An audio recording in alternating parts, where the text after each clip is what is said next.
naturale è un po' un'esigenza esagerata, la natura non produce vino, il vino lo produciamo noi, però che sia non naturale ma genuino, che vuol dire l'onestà della fonte, questo sì. Buongiorno, abbiamo visti tanti anni fa Alessandro Pepe di Roscioli di Roma. Benvenuti. Stavamo girando per queste cose, volevamo fare un saluto. Stavamo qua. Eravamo.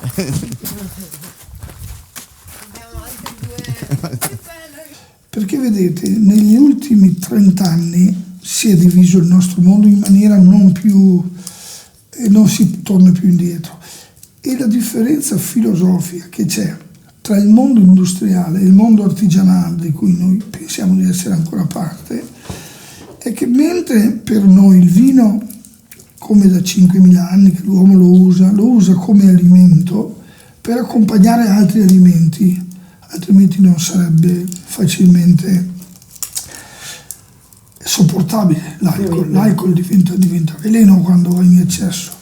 Mentre invece l'industria lo ha trasformato da alimento in bevanda, per cui costruisce molte volte un vino che deve piacere, per cui l'aspetto edonistico è la cosa più importante. E vedete, tra bevanda e alimento la differenza non è solo lessicale, è concettuale. Nella bevanda tu scegli quello che ti piace, tu bevi la Coca-Cola, lei bevi il chinotto, io bevo un'aranciata, che poi aranciata è una bevanda costruita. Mentre invece nel mondo dell'alimentazione tu pretendi la salubrità di quello che tu mangi o che bevi. E lì sta la differenza. Ieri sera ho degli amici cortinesi e ho aperto un salame di un maiale nero dei Nebrodi. Come no, ce l'abbiamo. Selvaggio. Ho detto, sentite la differenza. E uno mi dice, manco si sente il sale. Se si sente il sale è finito, ha distrutto il cibo. Questo è un 18 per 1000 di sale e va benissimo, 17. E capisci che se questo signore, invece di farne, me ne dà uno alla settimana, un salamino, se me ne dà all'infinito dovrebbe allevare, è finita quella storia. Per cui riconoscere quel valore aggiunto che vale veramente quel salume è un dovere di tutti noi, altrimenti lui muore. Sono 2 anni che si produce molto poco, ma fa parte anche della legge della natura, sai, fa così. Quante bottiglie fai? Ma noi quest'anno non arriviamo a 50.000. Sai, c'è qualcuno che produce 30.000 bottiglie ora, noi ne facciamo 50.000 in un anno.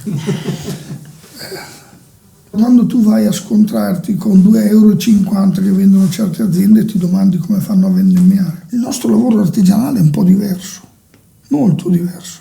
Abbiamo ritmi diversi.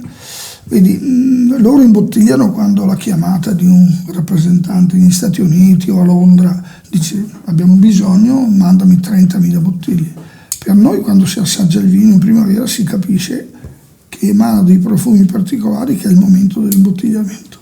E poi c'è una cosa, sai, importante, che quando sei così hai più libertà, e non è poco, costa ma vale la pena.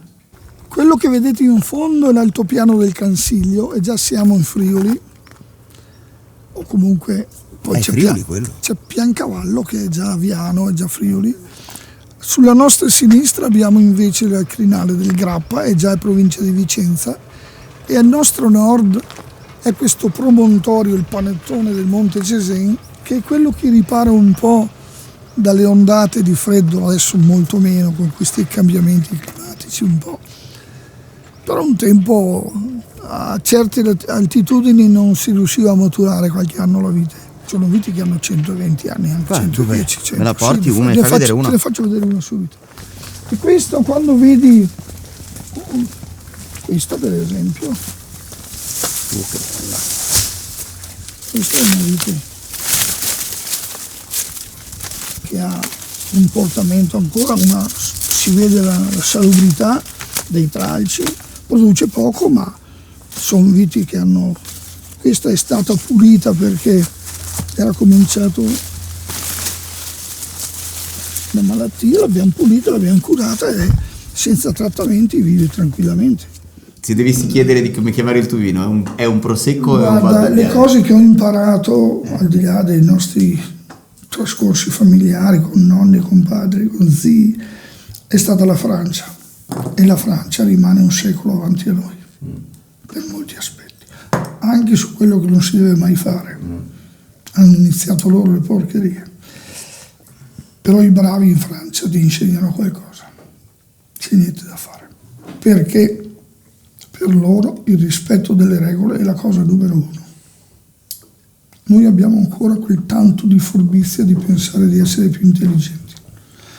E poi c'è la terza visione, che è quella del vino elegante, di un vino dove si deve usare una parola che si usa nella musica, armonia. E quando un vino è armonico vuol dire che ha la quantità di alcol, la quantità di... cioè quell'insieme di cose di cui nessuna sopravvale, ma ti dà la sensazione di un grande cibo, di un grande modo di consumare. Poi alla fine alla Mulino Bianco si prova a dire noi siamo artigianali. Mia moglie ogni volta che vede quello sketch rabbrividisce ancora. E voi quello del mulino in mezzo alla campagna, no? Ancora. Quando passiamo su per andare verso la Ciso, ci sono degli stabilimenti della Barilla, e questo sarebbe, magari sai, 20 campate, no? Dove fanno questi dolci inutili. E questo sarebbe il Mulino Bianco. Mia moglie si arrabbia. Ma ieri sera avevamo qui dei ristoratori, mia moglie si era ucciso 2 gallinelle delle nostre, e diceva cuciniamo quelle. Loro avevano portato altre cose, ma è stata una serata di quelle veramente che poi si è finito con 20 distillati di Capovilla. Ma visto che Avete una bella collezione, abbiamo fatto una serata con lui da noi. Io lo conosco dal primo anno che ha distillato. Sì. Domani forse siamo assieme. Ci vediamo una volta a settimana.